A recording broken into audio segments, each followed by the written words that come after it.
Now, some Christian leaders from both the right and the left part of the political spectrum were working together for a group called the Circle of Protection. And they had recently asked all the different presidential candidates to make a simple 3-minute video answering this question. The question is, what would you do as president to offer help and opportunity to hungry and poor people in the United States and around the world?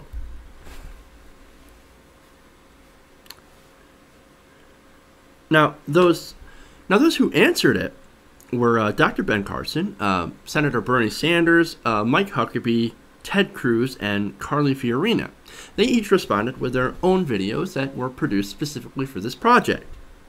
Now, the Republicans, you could probably guess, answered on the subject of poverty with Jesus, church, cut the federal government, cut food stamps, etc. I mean, a good example of that would be Ted Cruz. Ted Cruz essentially declared the war on poverty a complete failure and said we need to cut government and increase basically church giving, charity. Basically, that's the Republican plan, charity care. And of course, he talked about what else? God. Pretty much all the Republicans said something about God, especially like Carly Fiorina, who only talked about a minute. And most of it was about Jesus. Interesting. Now, Carson deviated a little bit and talked about how the government should only have the role as a facilitator in getting places like churches, nonprofits, corporations, etc., to lend a hand in feeding the hungry. Interesting. Now, the only one out of all the videos so far that even had any sort of specific policy proposals was Senator Sanders. Now, in Senator Sanders' video, he mentioned things like, let's fund some infrastructure improvements to put poor people to work, raising the minimum wage, having affordable education, and ending youth unemployment. And of course, also stopping and preventing the cuts from the Republican colleagues from across the aisle, as he put it. Now, Huckabee, interestingly enough, which is one of the more better produced videos, aside from Jeb, Huckabee basically bragged that in the beginning of his video, I cut welfare and taxes. This is a video on how to help poor people. And you're saying, I immediately cut welfare. I am so good to poor people, and I cut taxes on corporations. This is a video on how to help poor people. That doesn't make any sense. How does cutting welfare help poor people? Well, in the Republican world, cutting all sorts of welfare, all entitlements, equals you love poor people somehow. I'm giving you the freedom to starve. Don't you guys love me? Why don't poor people voting for Republicans? You gotta wonder.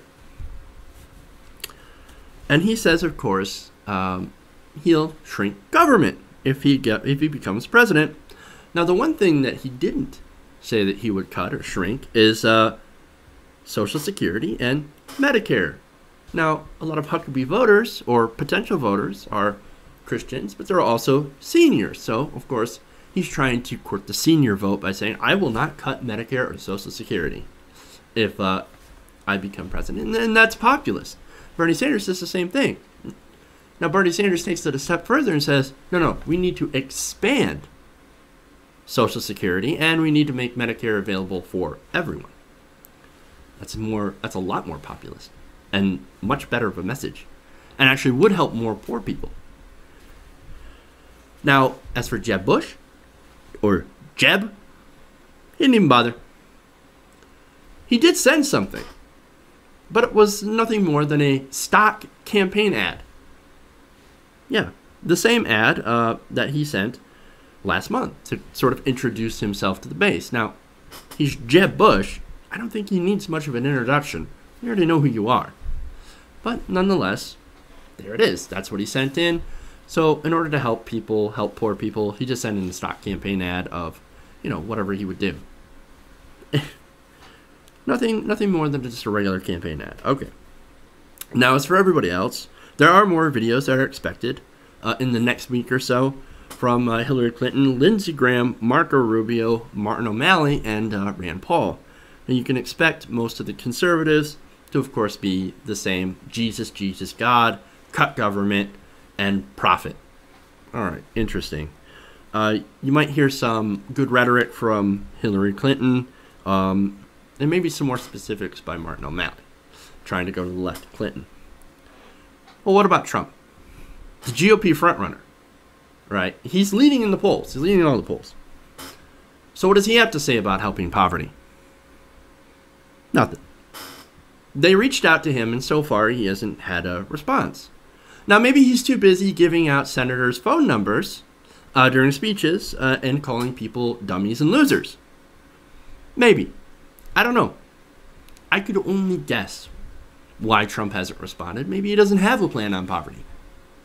Maybe he doesn't give a fuck. Or maybe, as I said, he's just too busy calling people losers. So I watched all these videos. And the sense that I got while watching through all of these, and you can do the same by going to circleofprotection.us/candidate-videos.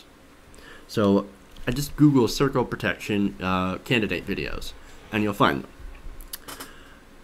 The sense that I get from watching these is that the Republicans, they don't want to help poor people. They're not really interested in helping poor people. Now, what they're interested in is they're interested in passing the buck. They pass the buck off to churches and stuff. Now, Ben Carson said, quote, "I remember hearing of a time when someone was hungry, the community pooled their resources to help them out." Saying that, well, community, if there's somebody, and that still happens today, by the way, community will always help each other. Especially the poorer the community, the more that the people actually help each other in that community. That still happens today. But here's Ben Carson saying, I remember that. Why can't we do that again? Well, it's not just that it still happens today, but that's what the government does. It's taken over. But that's what the government is supposed to do. And it has a much larger reach. You can actually do this on a much larger scale than you can in a local community. I'm not saying you shouldn't do it in a local community, but the government is able to do it on a larger scale. And besides, when speaking of communities, isn't America supposed to be one giant community? One very large community? We are, after all, the United States of America. You know, when you use the government to do these types of programs, you can reach more people. And oftentimes, you can reach them in a way that is more beneficial and more efficient. Because now you're using the power of the state, which is, as I said, it's got more reach. You can do things more efficiently than a charity and reach as many people as it needs to. And I have got some figures on that from the Center on Budget and Policy Priorities. According to them, the SNAP program reached 75% of all eligible individuals in a typical month in 2010. Now, economists also consider SNAP the most effective form of economic stimulus. That's actually helped families stay afloat during the recession and after the financial crash of 2008. Moody's Analytics estimates that in a weak economy, every dollar increase in SNAP benefits generates about $1.70 in economic activity. Similarly, from the CBO, they rated an increase in SNAP benefits as one of the most cost-effective of all spending and tax options it examined for boosting growth and jobs in a weak economy. It's effective, it has higher reach, and it also has a very low fraud and error rate.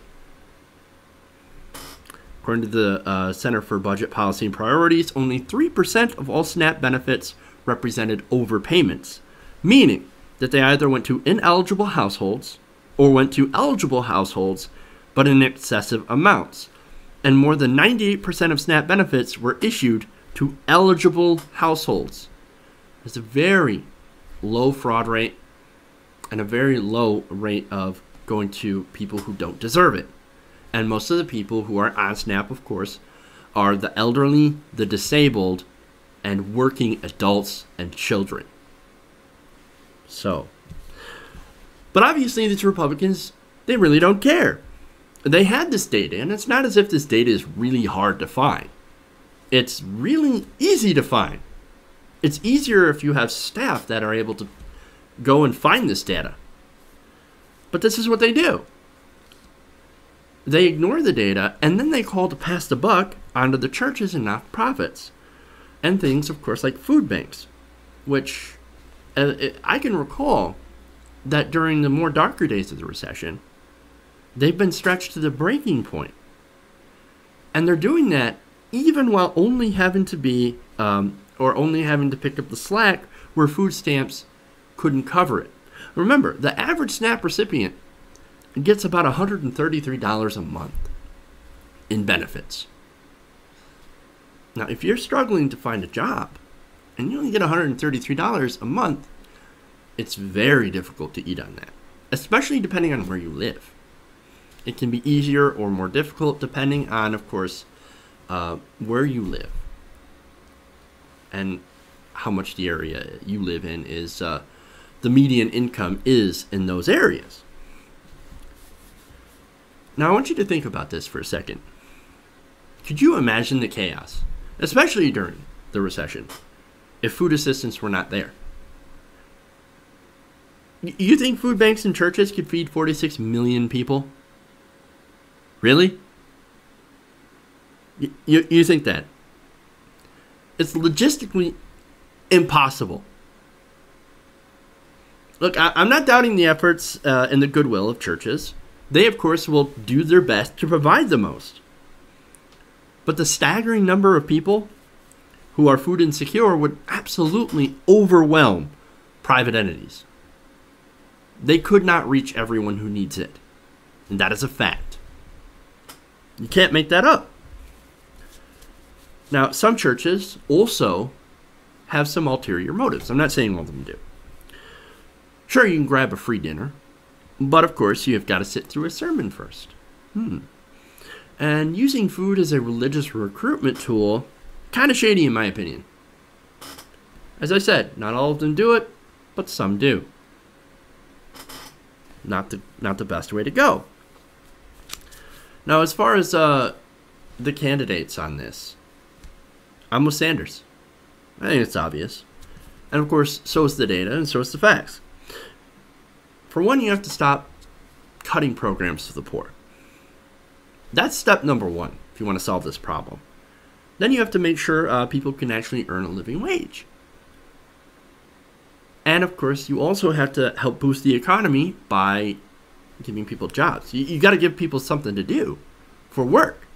And if the private sector is not doing it, then the public sector has to take over. And guess what? We have billions of dollars of infrastructure we need to fix right now. You got bridges falling apart. You got roads falling apart. You got outdated water systems. Our infrastructure is literally crumbling. It's not like we don't have things that need to be done. It's that we have to have the will to do them, to have them paid for. And guess who's standing in the way? Republicans. Unless, of course, it's in their own district, then they're all about getting that government money to do some infrastructure. Well, we need a national infrastructure project. A real one. To actually get some of this stuff done. And look, you do all these, you do some of those policies right there, where Senator Sanders is, of course, advocating, you're going to see a lot of growth. And you're going to see a reduction in the amount of people getting these so-called entitlements from the government. Also, another thing that Sanders says, invest in education.